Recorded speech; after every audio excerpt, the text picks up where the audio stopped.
తెలుగు రాష్ట్రాల్లో వైకుంఠ ఏకాదశి వేడుకలు వైభవంగా సాగుతున్నాయి. ఉమ్మడి ఆదిలాబాద్ జిల్లాలో ఆలయాలకు భక్తులు పోటెత్తారు. ఉత్తర ద్వారం నుంచి ఆలయాల్లోకి ప్రవేశించిన భక్తులు ప్రత్యేక పూజలు నిర్వహించారు. దీనిపై మరింత సమాచారం మా ప్రతినిధి పరమేశ్ అందిస్తారు. స్మరణతో ఉమ్మడి ఆదిలాబాద్ జిల్లాలోని ఆలయాలన్నీ కూడా మారుమోగుతున్నాయి.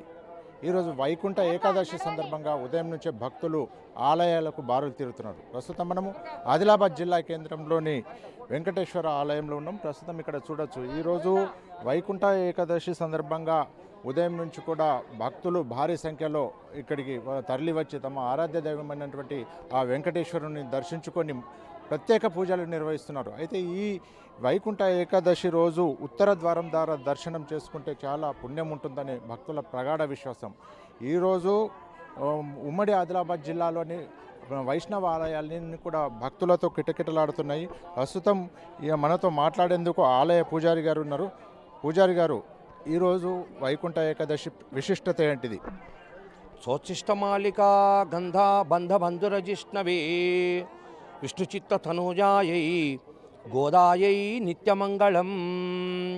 జయ శ్రీమన్నారాయణ. ఓం నమో వెంకటేశాయ.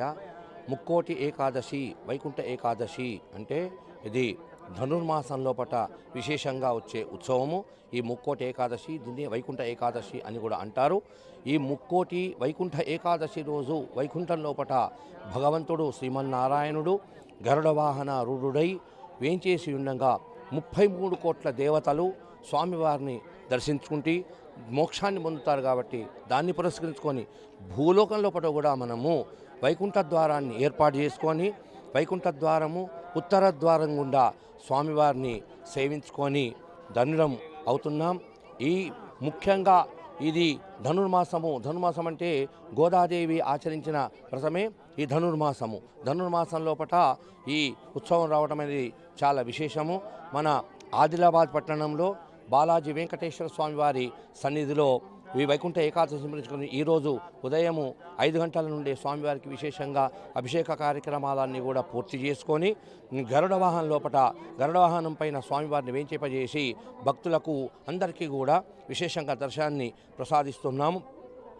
ఈ ఉత్సవానికి ఈ ఆలయంలో యొక్క ధర్మకర్తల మండలి చైర్మన్ గారు బజరంగ అగ్రవార్ గారు, అదేవిధంగా ఈవో గారు, ఇన్స్పెక్టర్ గారు, సిబ్బంది అందరూ కూడా సామూహికంగా అందరూ కూడా కృషి చేసి భక్తులకు ఎక్కడా ఏ విధమైన ఆటంకాలు కానీ దర్శనం లోపల కానీ ఇతరత్ర తాగునీరు కానీ ఎక్కడా కూడా ఆటంకాలు లేకుండా విశేషంగా అన్నీ కూడా ఏర్పాట్లు చేసింది. కాబట్టి ఈరోజు ఉదయము 5:30 నుండి స్వామివారి యొక్క దర్శనం జరుగుతున్నది. ఈరోజు మధ్యాహ్నం 2 గంటల వరకు స్వామివారి దర్శనం ఉంటుంది.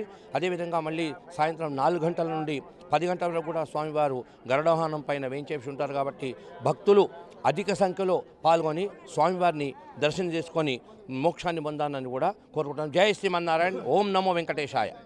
సో ఇది మొత్తంగానైతే వైకుంఠ ఏకాదశి, ముక్కోటి ఏకాదశి కూడా దీన్ని అంటారు. అయితే ఈ రోజున శ్రీ మహావిష్ణువు ముక్కోటి దేవతలతో పాటు ఈ భూలోకం వచ్చి భక్తులకు దర్శనమిస్తారంటూ కూడా ఇక్కడ ఉన్నటువంటి అర్చకులు చెబుతున్న పరిస్థితి మనకు కనిపిస్తుంది. ప్రస్తుతం చూడొచ్చు, జిల్లా కేంద్రంలోనే ఏదైతే బాలాజీ వెంకటేశ్వర ఆలయం ఉందో ఇక్కడ ఆలయంలో ప్రతి వైకుంఠ ఏకాదశిని పురస్కరించుకొని ప్రత్యేక ఏర్పాట్లను కూడా చేశారు. విద్యుత్ దీపాలతో అలంకరించారు.